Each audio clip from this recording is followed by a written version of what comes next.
សូមជម្រាបសួរសូមស្វាគមន៍មកកាន់ Channel Knowledge Cambodia 100K សូមបងប្អូនជួយចុច Subscribe រួចចុចសញ្ញាកណ្ដឹងដើម្បីទទួលបានវីដេអូថ្មីៗថ្ងៃនេះនាងខ្ញុំមកបរិយាយអំពី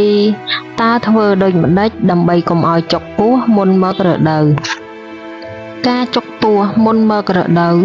គឺជារឿងធម្មតាសម្រាប់ស្ត្រីជាច្រើនប៉ុន្តែអាចបន្ថយបានដោយវិធីធម្មជាតិនិងការថែទាំខ្លួនដោយខាងក្រោមវិធីបន្ថយការចុកពោះ 1. ប្រើកម្ដៅលើពោះ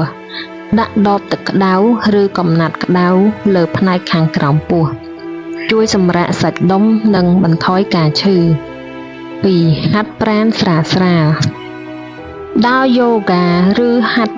បត់បែនជួយឲ្យឈាមហូរល្អនិងបន្ថយការឈឺពោះ 3. ផឹកទឹកក្តៅឬតែបៃតងឬក៏តែខ្ញីតែខ្ញីឬតែក្រូចឆ្មាអាចជួយបន្ថយការរលាកនិងការឈឺ 4. បន្ថយអាហារខ្លាញ់និងកាហ្វេអ៊ីនជៀសវាងកាហ្វេទឹកផ្អែមអាហារមានជាតិខ្លាញ់ខ្ពស់ព្រោះអាចធ្វើឲ្យការឈឺកាន់តែខ្លាំង 5. គេងឲ្យគ្រប់គ្រាន់គេងល្អជួយសម្រួលអរម៉ូននិងបន្ថយអារម្មណ៍តានតឹង 6. ម៉ាស្សាបាតពោះម៉ាស្សាឲ្យស្រាលៗជុំវិញពោះក្រោមអាចជួយបន្ធូរសាច់ដុំ 7. ញ៉ាំអាហារដែលមានម៉ាញ៉េស្យូមនិងកាល់ស្យូមដូចជាបន្លែបៃតងក្រូចឬទឹកដោះគោជួយបន្ថយការចង្អៀតសាច់ដុំប្រសិនបើឈឺខ្លាំងអាចប្រើថ្នាំបំបាត់ឈឺដូចជា Ibuprofen ឬ Paracetamol ត្រូវប្រើតាមការណែនាំតើពេលណាគួរទៅជួបគ្រូពេទ្យ